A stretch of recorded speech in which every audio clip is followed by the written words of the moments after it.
Hi, this is Josh Olson. You're watching Trailers from Hell.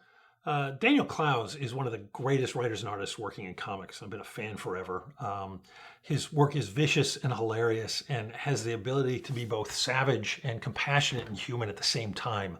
I'll give you a perfect example of this. He did a graphic novel called Young Dan Pussy, which is about a comic book writer an artist who's kind of obnoxious, and the whole thing is kind of a savage assault on the comic business and people who both read them and make them.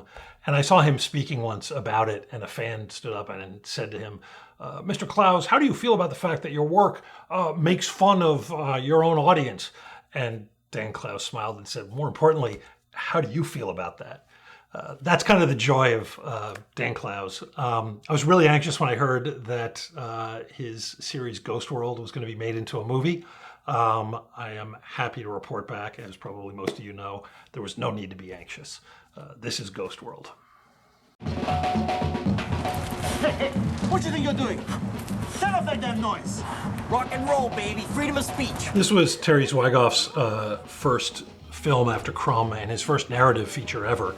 Crumb is one of the greatest documentaries ever made about the intersection of art and madness. It's an incredible portrait of the great underground comics artist Robert Crumb and his family. Jumping from that to this actually wasn't quite as huge a leap as you might think, because Daniel Clowes is very much a descendant of Robert Crumb while having his very own distinct and unique voice. Also, Clowes co-wrote the script with Zwigoff, and the movie deviates wildly from the comic and becomes its own thing, which is a really good thing.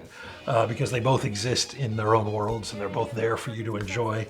If you dig the movie, you'll dig the comic, and vice versa. Thora Birch was hot off her breakthrough performance in American Beauty, and she's fantastic in this movie. I wish we could see more of her in other films. And a 15-year-old Scarlett Johansson appears, making her presence known in a big way for the first time in a feature. Steve Buscemi plays the older man Thora Birch takes under her wing, and Illeana Douglas, as you see there, plays everybody's favorite wonky art teacher. I don't care who you are and where you grew up, you had this woman in high school. We all did. Terry Garr also makes a brief and uncredited appearance in it, and it's always lovely to see her. The movie's about two teenage girls who are straight out of high school, trying to make their way in a world they don't much care for, and trying to form their own distinct identities in spite of enormous pressure to be like everyone else. I write mainly manly movies about mainly manly men doing mainly manly things, but I think one of my favorite all-time double features would be to show this with The World of Henry Orient. The films have a lot of similarities, and in fact, if you look very closely, one of the characters has a Henry Orient poster in her bedroom. The style of the movie is amazing. You watch it now and you can be forgiven for thinking that it's tapping into contemporary hipster culture, especially the costumes by the great Mary Zophres. But it's not. It predates that look. If anything, this movie is almost a template for the hipster fashion to come. Don't hold that against it. It's a masterpiece. Do you serve beer or any alcohol? After about 5 minutes of this movie, you're gonna wish you had 10 beers.